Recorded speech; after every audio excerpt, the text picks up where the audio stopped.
Senator Murphy.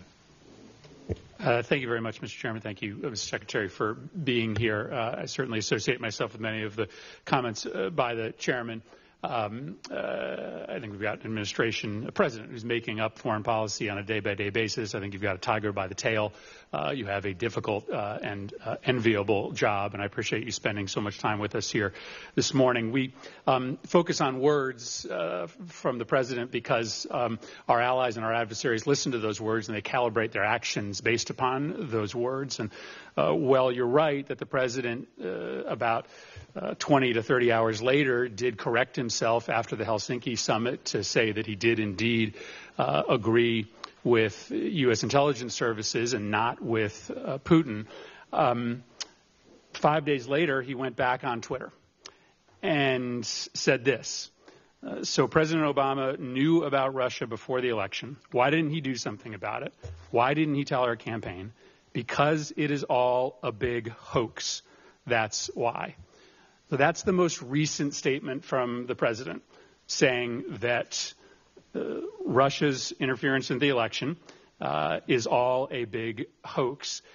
So I guess my question is, why shouldn't we accept this most recent statement from the president as U.S. policy rather than the statement that you referenced on July 17th?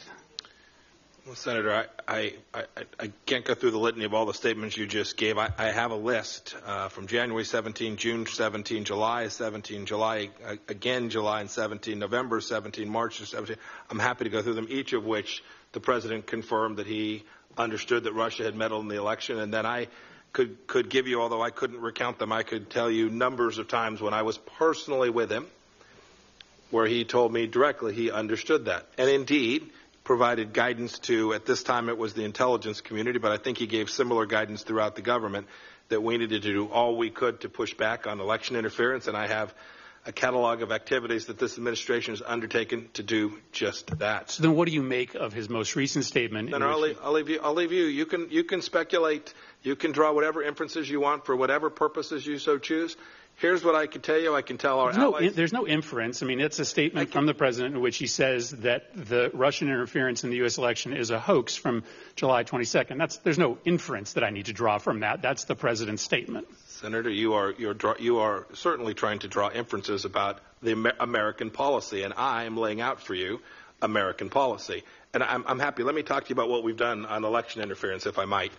I understand. I understand that you draw a distinction between the president's comments and U.S. policy. What I'm trying to suggest to you is that what the president says is U.S. policy because our allies and our adversaries make decisions based upon those comments. And so let me try to drill down on a specific issue that Senator Corker raised, and that's the comments the president made regarding our potential defense or non-defense of Montenegro.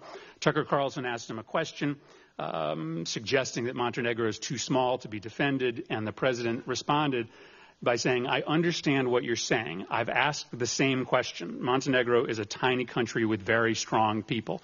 Now, I know you are going to tell me today that the official policy of the United States is to defend Montenegro and to defend our NATO allies. But can you understand why we would be concerned that the president would draw a question as to whether we would defend Montenegro? Because in the end, that is a communication to Vladimir Putin about whether the president is going to come to NATO's defense. As you know, an attack on NATO won't be a Russian army moving across a border. It'll be a hybrid attack, a disguised attack. There will be some question as to whether the United States should respond or not. So can you at least understand why we are concerned about the president raising questions about the utility of the United States defending Montenegro? So I think the president's been unambiguously clear, and I can go read you his policies. And if I know, but you're going to refer to his policies or the separate statements. I'm asking you about this statement. Senator, because explain it to us. Senator, what did he mean? Senator, the policies are themselves statements as well. Indeed, they're the most important statements that the administration makes. Well, policies are statements and statements are policies. It goes both ways. No, that's not true. That's absolutely not true. I make lots of statements. They're not U.S. policy. The president says things, right? The president makes comments in certain places. We have National Security Council. We meet. We lay out strategies. We develop policies.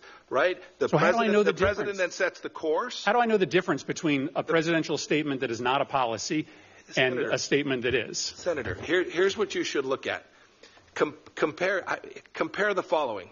Barack Obama speaking tough on Russia and doing nothing.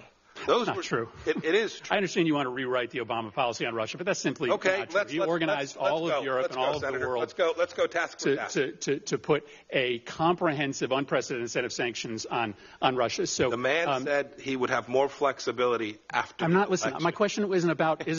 I know you want to turn constantly back. I just want to look at facts and policy, Senator. I'm trying to get to U.S. policy. It's what I do. I'm America's chief diplomat implementing U.S. policy. I think you have been dealt a tough hand, and you do a credible job with it. Let me turn. Let me ask a less adversarial question to end with. I think you said two very important things on North Korea. You said that they have agreed to denuclearize, and that they understand our definition of denuclearization. That's correct.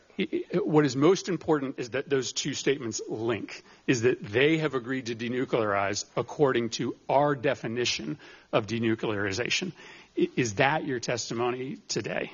The definition was set forward, and denuclearization was agreed to. I don't know what else to. I'm not trying to give you a hard time. I'm just trying to understand. I'm trying to articulate what's been agreed to. We made clear what we viewed as the scope of denuclearization. It's not dissimilar to what how the UN has characterized it and how the South Koreans have characterized it. And when we did that, the North Koreans said, yes, we agreed to denuclearize. So your understanding is their commitment is upon our definition? Yeah, it is, Senator. Yeah. Okay. Thank you, Mr. Chairman.